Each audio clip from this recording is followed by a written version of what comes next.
Hello everyone, welcome to my channel. আশা করছি আপনারা সবাই অনেক ভালো আছেন।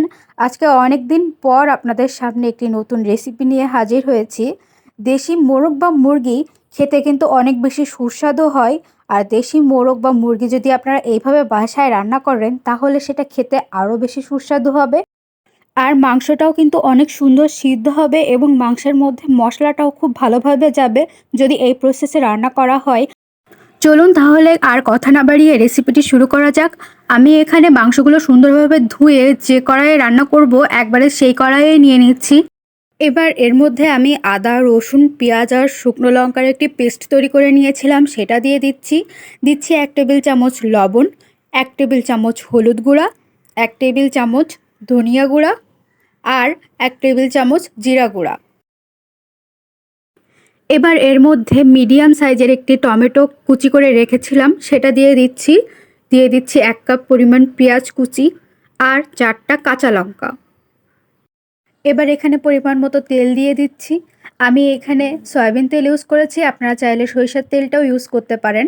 এবার সব মশলাগুলোর সাথে মাংসটা খুব ভালোভাবে মেখে নিতে হবে। এই মাখার কাজটা কিন্তু একটু সাবধানে করবেন যেন সব মাংসের সাথে সব মশলাগুলো খুব ভালোভাবে মিশে। এইভাবে ভালোভাবে মাংসের সাথে মশলা মেশানো হয়ে গেলে গ্যাসের চুলাটা ওপেন করে আমি ঢাকনা দিয়ে এটাকে ঢেকে দিচ্ছি। আমি খুব সামান্য পরিমাণ জল এখানে অ্যাড করেছি আর মাংস থেকে যে বাকি জলটা বের হবে সেটাতেই মাংসটা খুব ভালোভাবে সিদ্ধ হয়ে যাবে। এভাবে মিডিয়াম টু হাই হিটে ঢাকনা দিয়ে আমি 25 থেকে 30 মিনিট মতো রান্না করে নিয়েছি। এবার 25 থেকে 30 মিনিট পরে ঢাকনাটা উঠিয়ে নিচ্ছি। এভাবে ঢাকনা দিয়ে ঢেকে আধা ঘন্টা মতো রান্না করার ফলে মাংস কিন্তু অলরেডি 50% মতো সিদ্ধ হয়ে গিয়েছে। এবার ভালোভাবে মাংসটা কষিয়ে নিব।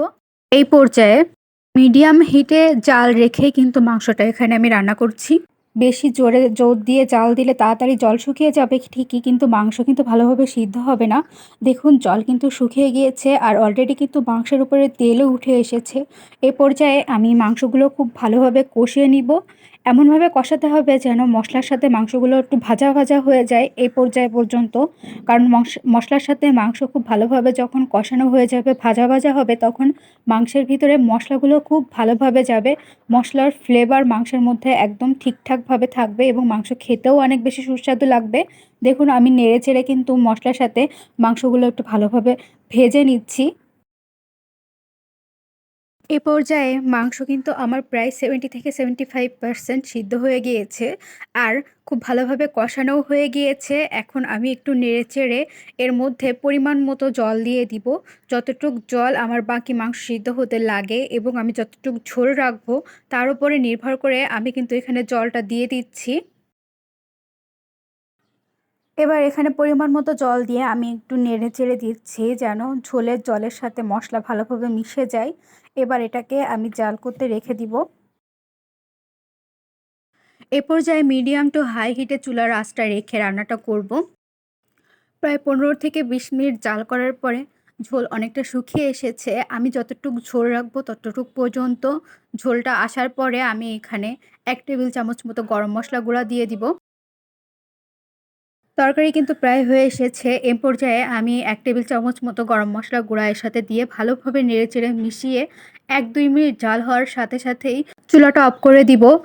এতে করে গরম মশলার অনেক সুন্দর একটা ঘ্রাণ মাংসের তরকারিতে আসে, যেটা অনেক সুন্দর লাগে। আমার রান্না কিন্তু একদমই কমপ্লিট হয়ে গিয়েছে। দেখতেই পাচ্ছেন রান্নাটা কত সুন্দর লোভনীয় হয়েছে আর তরকারির কালারটাও এত সুন্দর এসেছে আর খেতে তো আরও বেশি সুস্বাদু হয়েছে। আমি এখানে পাকা টমেটো ইউজ করেছিলাম এবং শুকনো লঙ্কা বাটা একসাথে ইউজ করেছিলাম বলে তরকারির কালারটা কিন্তু এত সুন্দর হয়েছে আর খেতেও অনেক বেশি সুস্বাদু হয়েছে। আপনারা বাসায় অবশ্যই একবার এটা ট্রাই করে দেখবেন। আশা করি আপনাদের কাছেও এই রান্নাটা অনেক বেশি ভালো লেগে থাকবে। আর যারা আমার চ্যানেলটিকে সাবস্ক্রাইব করেছেন তাদেরকে অসংখ্য ধন্যবাদ। আর যারা এখনও আমার চ্যানেলটিকে সাবস্ক্রাইব করেনি তারা আমার চ্যানেলটিকে সাবস্ক্রাইব করে পাশে থাকা বেল আইকনটি প্রেস করে দিবেন। এতে করে আমি যখনই নতুন কোনো ভিডিও আপলোড করব সেটি সবার আগে আপনার কাছে পৌঁছে যাবে। ধন্যবাদ।